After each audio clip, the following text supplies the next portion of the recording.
Bentar ya, suruh fotokopi dulu, ada motor lewat.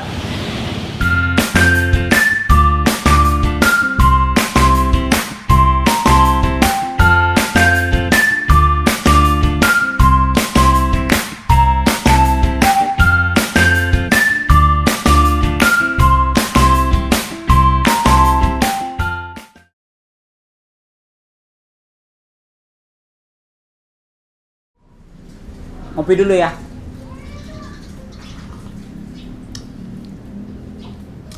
Enak kopinya. Kopi Tiga Gunung. Racikannya Mas Sigit. Mas Sigit, kopinya enak.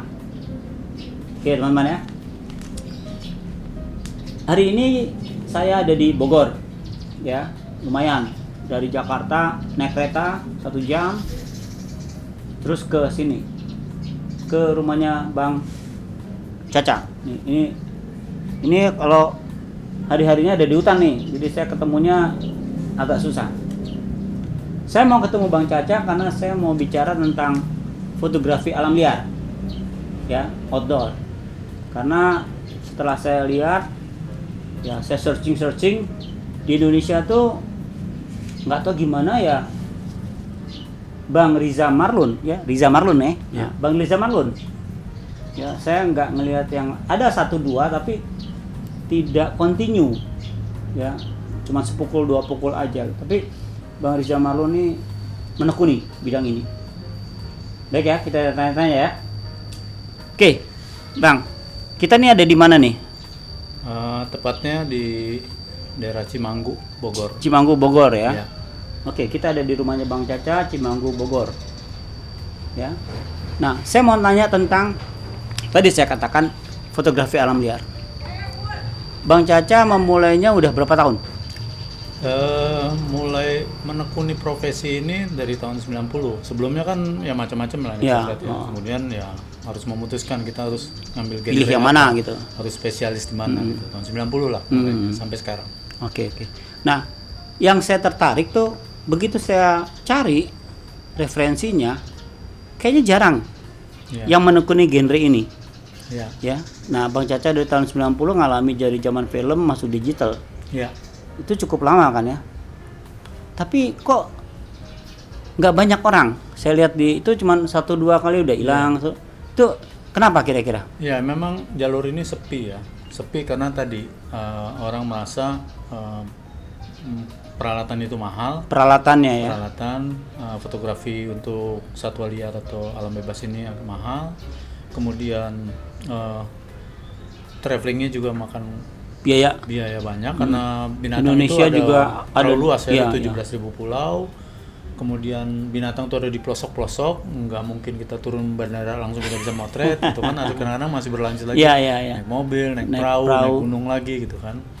Yang ketiga adalah perputaran uang di genre ini lambat.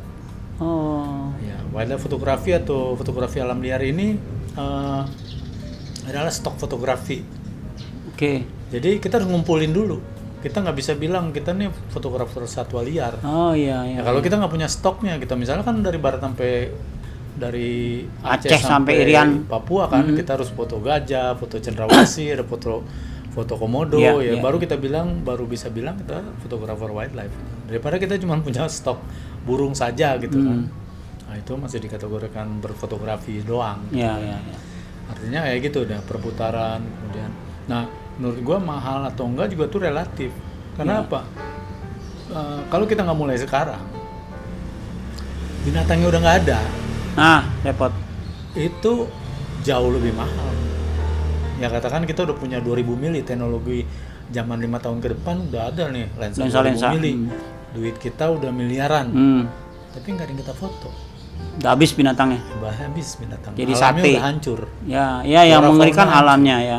Ya itu habitat itu kan rumahnya satwa liar atau rumahnya tumbuhan. Kalau udah hancur, kita mau foto apa? Nah itu dia. Gue masih nggak setuju dengan tadi katakan mahal. Ya, harus kita mulai kan. Selama ini jadi mahal tuh relatif ya? Iya, selama ini kan orang asing yang datang. Mereka foto-foto dibawa ke sana, ke luar negeri. Kita beli sama dia. Akhirnya kita beli. Itu kan Ironis banget. Silly lah. Ya, apa maksudnya? Ngeri kita lah. yang punya kok gitu. Ya, itu dia. Itu dia salah satu kendala ya. Gue memutuskan tahun 90. Kenapa? Ini harus ditekunin. Genre ini harus ada orang Indonesia yang menekuni ini. Nah, itu dia.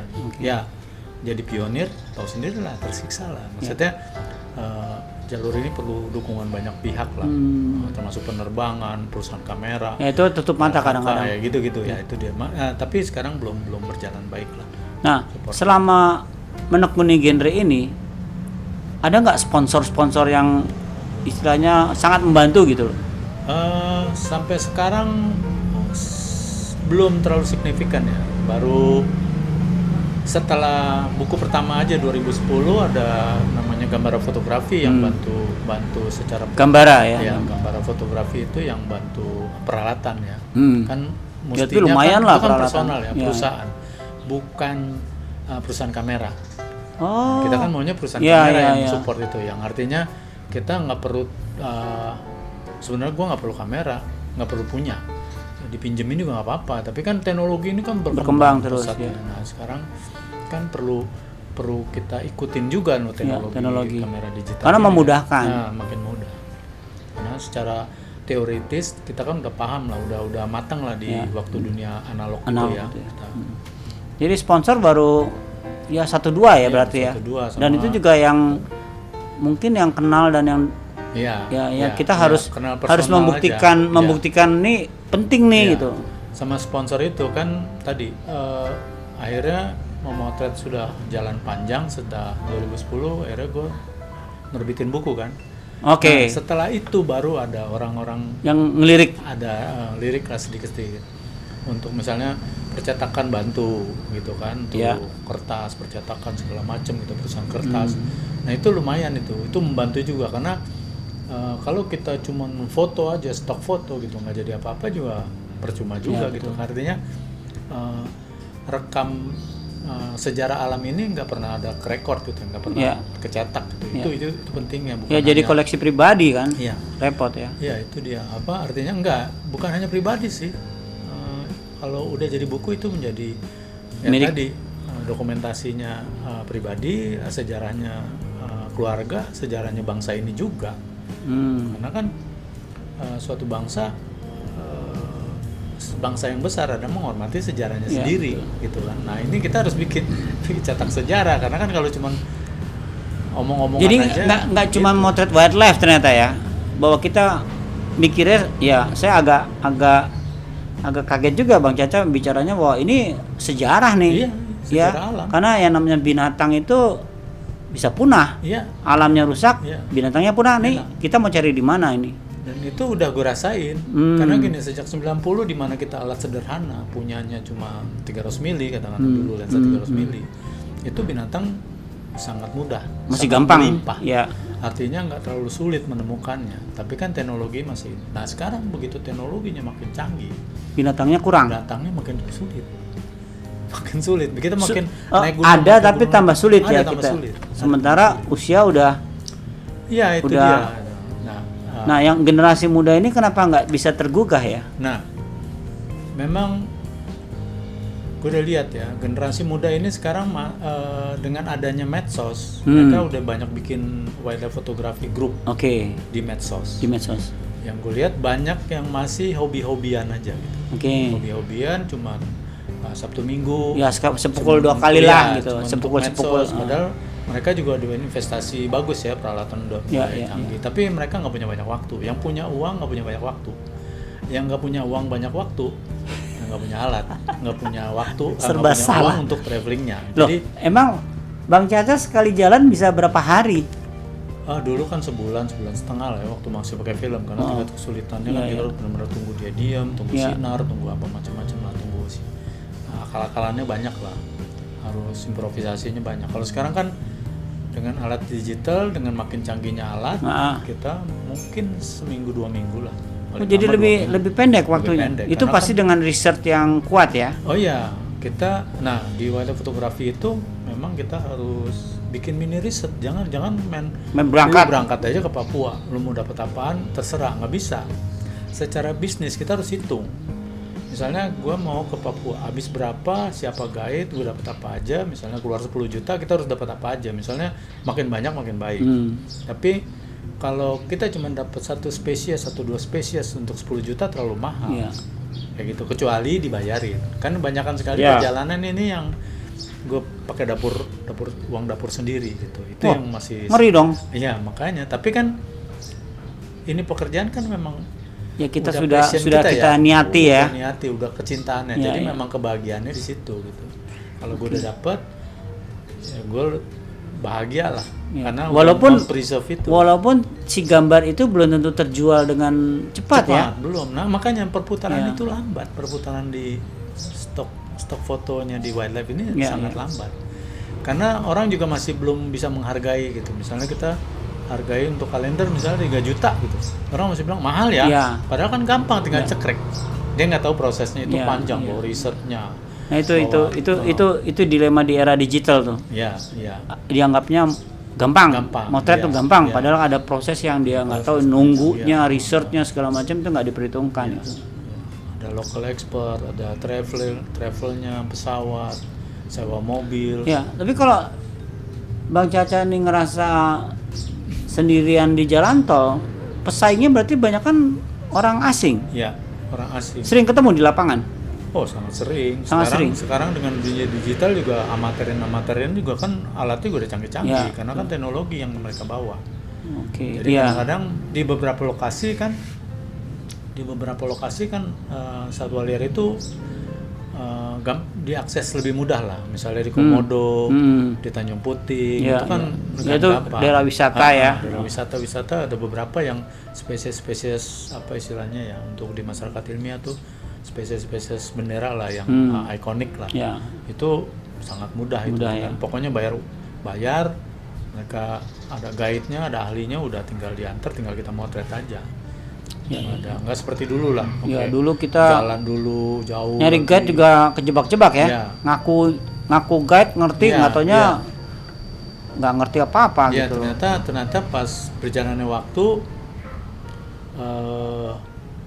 pemburu itu kan guide yang terbaik ternyata. Pemburu liar ya. Pemburu liar dulu ya pemburu, tapi sekarang udah banyak yang kita ajarin lah bahwa kalau kamu jaga ini, kamu guide ini, kamu dapat duit dan binatangnya tetap ada, nggak hilang. Secara bisnis itu satu rangkaian gitu. Iya, untuk ekoturism ekoturism itu berhubungan ke situ.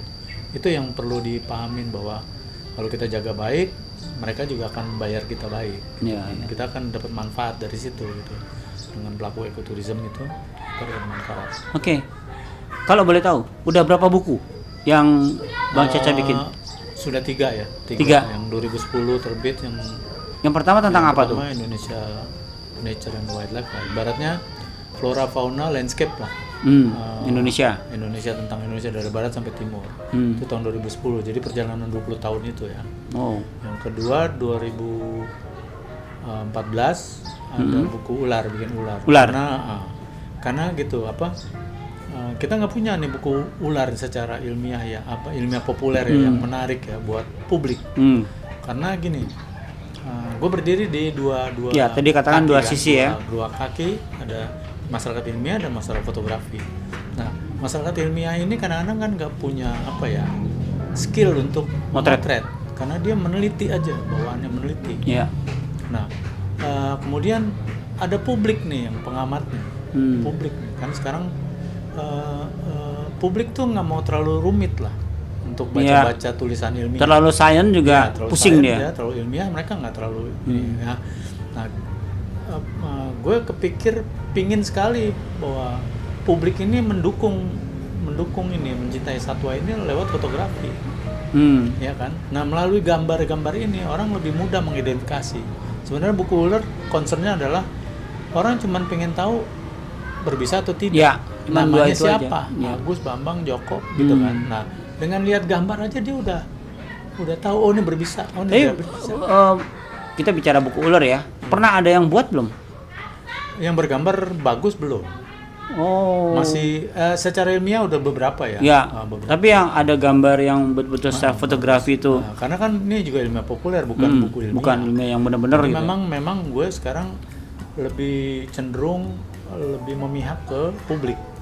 Karena tadi konservasi ini butuh dukungan publik, bukan hanya orang ilmiah aja yang berkutek-kutek di urusan ilmiah. Ini udah mau langka nih, udah mau tinggal habis gitu. Ya tapi publiknya nggak tahu ya. Publik yang nggak tahu kita nggak dapat. Didiemin aja kan itu. Kalau masyarakat ilmiah itu kan sebenarnya secara populasi kan cuma paling 20% gitu. Ya. Publik kan 80% lebih lama, lebih banyak. Lebih banyak. Nah, itu dia. Nah, ya pokoknya andai kata ya harus buat lah, karena kan lembaga kita belum ada yang buat. Universitas juga belum ada. Iya. Nah, akhirnya itu 2014. Akhirnya sejak buku pertama yang Coffee Table itu 2010, gue punya rencana adalah yang lebih menarik lagi di Indonesia ini dari semua kepulauan adalah Indonesia Tengah.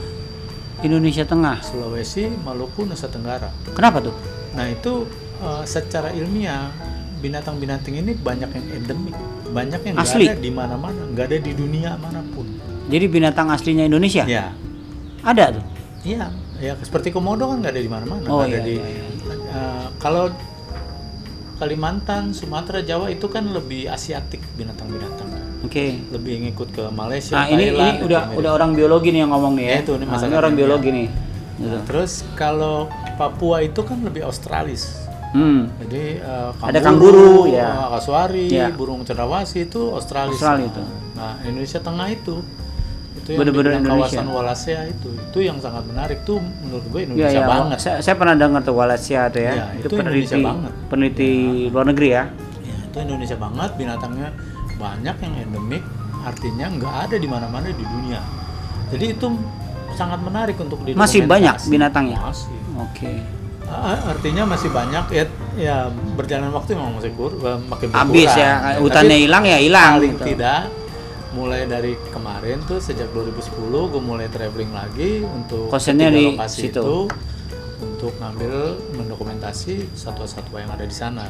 Oke. Kemudian udah jadi buku, akhirnya 2018 terbitlah Wallace Living Legacy itu. Yang ada berapa banyak binatangnya yang bisa yang kemarin didapat itu? Kemarin ada binatangnya ada sekitar 200-an foto lah, 200 lebih lah foto.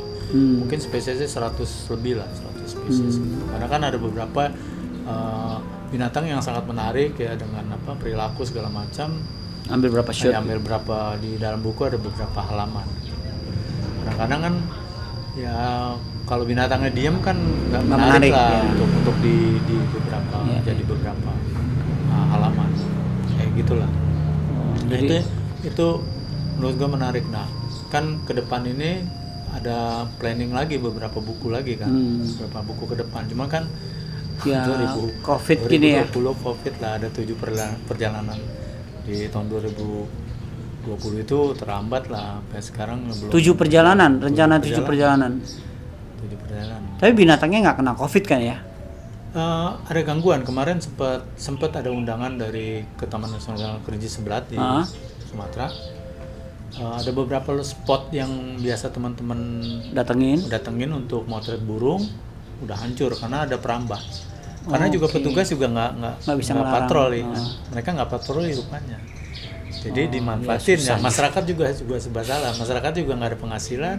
Mungkin dia nggak bisa beli minyak, dia bisa ambil pohon untuk bakar memasak ya, memasak atau nggak punya daging untuk makan. Mungkin mereka berburu. Kemarin kunjung ke daerah situ memang agak rusak. Binatangnya mungkin cuma geser ya, pindah aja. Cuma kan kita harus cari lagi ini lagi. Jadi COVID ini ada efeknya ya, tapi mungkin efeknya ke manusianya, akhirnya manusianya merusak alam gitu. Ya. Apa Bang Caca pesan-pesan atau kiat-kiat untuk teman-teman yang mau menekuni? Ya secara ekonomi memang tadi agak nggak menarik ya. Uang kebuang, masuknya lambat gitu. Tapi ya tapi kenapa Bang Caca menekuni gitu loh. Nah, bisa ceritakan supaya teman-teman tuh juga tertarik gitu loh. Jadi teman-teman kalau mau itu ya mulai aja motret pakai apa aja yang ada gitu loh. Dan kalau bisa ya sarannya bukan hanya untuk medsos ya. Karena banyak sekali teman-teman hanya senang untuk dapat jempol aja, like aja. Karena begitu dapat pujian aja. Tapi kadang-kadang untuk penyimpanan mereka nggak peduli juga gitu. Jadi kadang-kadang ada foto yang diposting tahun ini, tahun depan gue tanya filenya lagi untuk kita pakai untuk atau kontributor untuk tambahan di buku gue. Udah hilang. Udah hilang. Jadi sebaiknya kalau udah bikin foto bagus, ada beberapa tanda kutip jago kandang ya, karena mereka jago kandang ya. Istilahnya ada di Jawa Barat aja, dia cuma meliput satu lokasi aja yang berulang-ulang. Itu sebetulnya bagus juga. Bagus juga. Karena mereka bisa ulang-ulang, bisa update lagi, bisa revisi lagi, dan makin bagus kan. Karena anak dapat. Nah kan dekat lokasi Sabtu Minggu tiap Sabtu Minggu mereka. Ya jago kandang ini bukan berarti mengecilkan ya, tapi ya nggak usah kayak Bang Caca dari Aceh sampai Irian. Tapi kalau kita ada di lokasi itu dulu uprek-uprek udah bagus. Bilang lebih baik jago di kandang sendiri dulu. Ya, nggak usah ngomong sejawa. Jawa Barat di mana kemarin ya itu dia. Tapi udah mulai banyak tuh yang istilahnya jago kandang. Jadi Wildlife Photography Group sekarang udah menyebar sejak 2010. Jadi gue sangat paham kalau setelah 2010 Wildlife Photography Group di medsos itu baru terbit pertama 2013. Artinya baru ya. Teman-teman itu baru aware setelah gue publish buku pertama tuh 2010. Jadi sekarang udah mulai banyak di berbagai daerah dan kemarin ya gitu. Tadi pesan gue tetap motret, simpan baik, bikin buku. Dan karena itu jadi rekor. Ya, sulitnya kan, wah saya bukan anak biologi, gimana? Saya cuma bisanya motret. Nah yang kayak gitu tuh gimana Bang Caca? Nah itu memang juga sering ada pertanyaan begitu di teman-teman di daerah. Saya bilang kalian nggak perlu jadi biolog. Nggak perlu jadi ahli biologi karena itu rumit. Jadi tulis aja berdasarkan kemampuan jurnalistik aja, citizen science, citizen journalism aja. Jadi tulis yang apa kamu alami aja, apa yang kamu lihat aja gitu. Misalnya gini, burung ini kita foto di tempat yang tertutup lebih sulit karena dia terlalu lincah gitu aja, nggak usah. Karena kalau mau mengakses dunia ilmiah, orang ilmiah kan lebih paham. Nanti kita dibilang so tahu kalau kita mau lebih mau seperti. Tapi paling nggak kita dapat nama burung itu ya, nama daerahnya lah. Itu udah gampang sekali sekarang. Udah gampang sekali sekarang kan. Anak-anak sekarang kan udah hidup di zaman digital. Ya betul. Tinggal searching nih burung apa. Searching Google, tinggal tap foto aja, tanya lewat aplikasi, udah banyak. Udah banyak terjawab soal floranya, tentang reptil lah, tentang burung lah, gitu. Jadi itu udah sangat dimudahkan. Jadi yang teman-teman memang konsentrasi di fotografi, foto aja. Foto aja, nggak harus jadi biolog gitu. Tapi yang penting tadi ke record bahwa yang penting kamu punya rekaman dan sudah tercetak, paling tidak itu menjadi sejarah kampung kamu sendiri, ya kan? Kampung kelokalan sendiri, bahwa itu penting untuk kamu sendiri, keluarga, untuk anak-anak, untuk keluarga besar dan daerahnya sendiri. Nah kalau anak biologi ya pesannya ya harus belajar motret ya. Iya. Nah itu kan ada dua. Iya ada dua. Kalau yang bisa moto nggak usah belajar biologi lah, tinggal searching aja. Tapi yang agak ilmiahnya harus belajar foto. Nah itu kan jawaban dulu juga sempat tanya. Atau bergaul sama fotografer, cari temen. Ya bisa. Itu kan zamannya kolaborasi. Ya betul. Ini kayak gini, kita motret, ada yang bikin vlog, ada video, udah kasihin dia aja. Nggak usah one stop shopping deh ya. Kita masih belum berjalan seperti yang di luar negeri ya.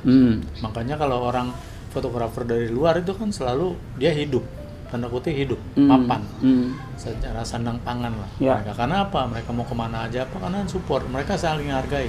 Foto dibayar. Ilmuwan kalau mau pakai foto yang bagus ya bayar aja lewat agensi atau lewat langsung. Dan soalnya mungkin mereka masyarakatnya sudah bisa menghargai. Ya itu dia. Kita belum masyarakat kita masih melihatnya gampang. Tadi ya itu dia tadi. Kedekatan kita dengan alam itu membuat kita jadi ntar gue juga masuk hutan nemu. Padahal nggak semudah itu.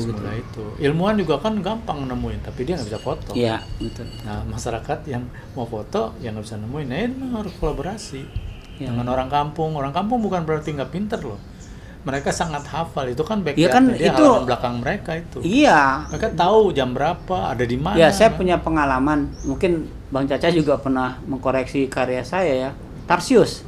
Ya, Pernah ya, saya diketawain sama dia. Saya bangga motret Tarsius, buat dia, ini mah Tarsius ketakutan kata gitu. Jujur saya nggak dapet Tarsius karena malam hari menjelang subuh itu loncat sini. Akhirnya saya dapetnya Tarsius yang ditangkap sama penduduk. Ya kan? Taruh di pohon, dia diem aja gitu. Wah, saya bangga tuh, motret cepet-cepet. Saya kasih lihat nih jagoannya. Dia bilang, ini mah Tarsius takut katanya. Apa matanya apa kupingnya? Kuping, telinganya. Kupingnya terlipat-lipat gitu. Nah, karena saya fotografer, saya udah bangga tuh.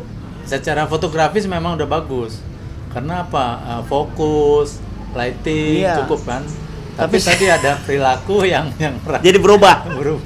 Itu. Jadi kalau kita di luar itu di pasar kita di luar, kita pasarkan itu di luar, nggak laku itu nggak laku karena ada ahlinya, ada ahli perilaku yang menilai itu. Ini Tarsius takut, jangan dibeli gitu kan. Kita cari yang fresh lah, yang mukanya benar-benar kaget, pupil matanya besar. Betul. Karena itu juga ada tekniknya kan. Kalau orang-orang bisa motret.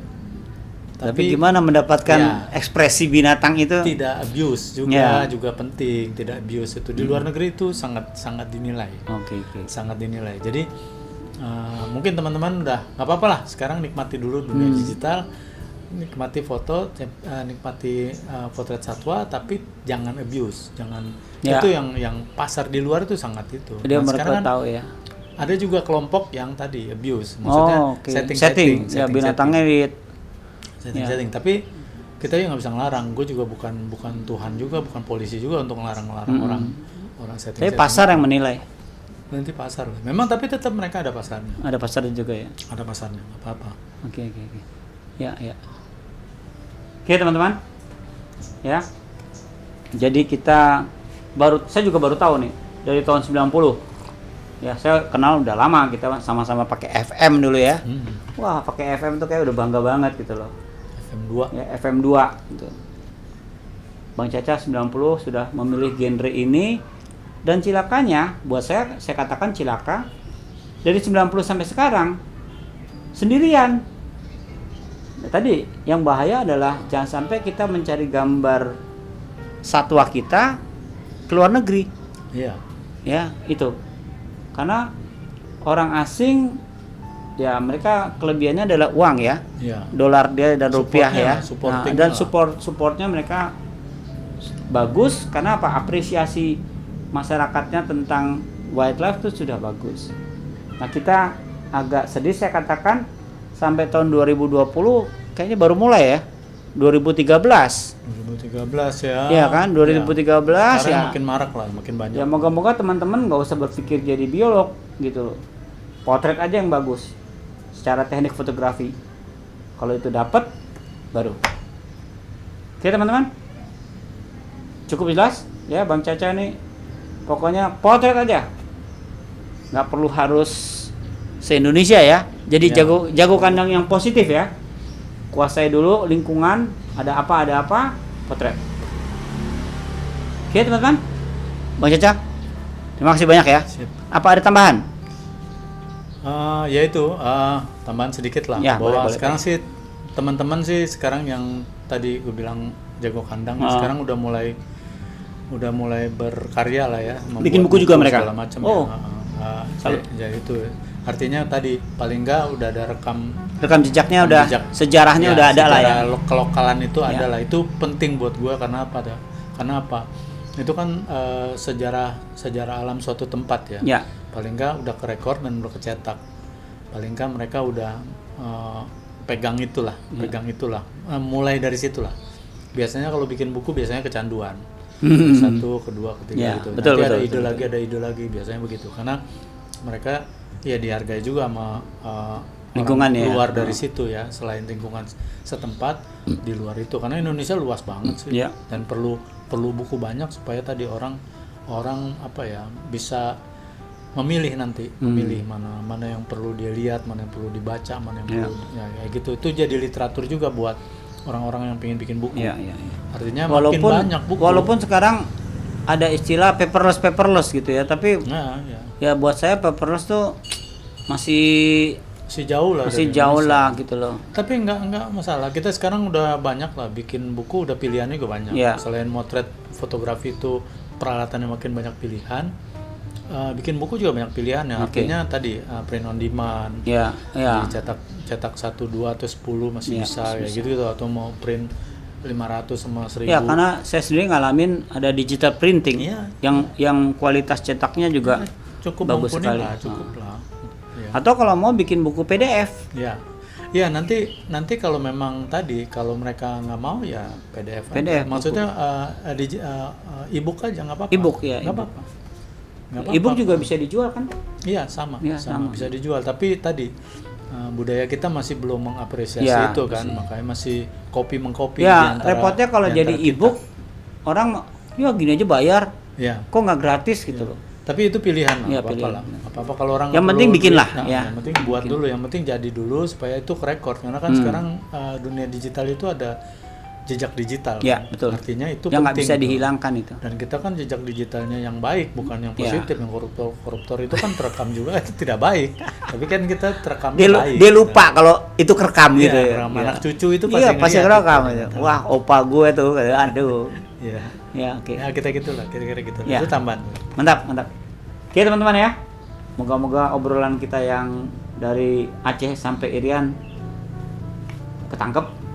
Silakan teman-teman yang menekuni dunia fotografi mau ambil genre ini ya, silakan juga gitu. Syaratnya sederhana. Sukai bidang kerja kita. Di situ nanti akhirnya kita juga mempelajari.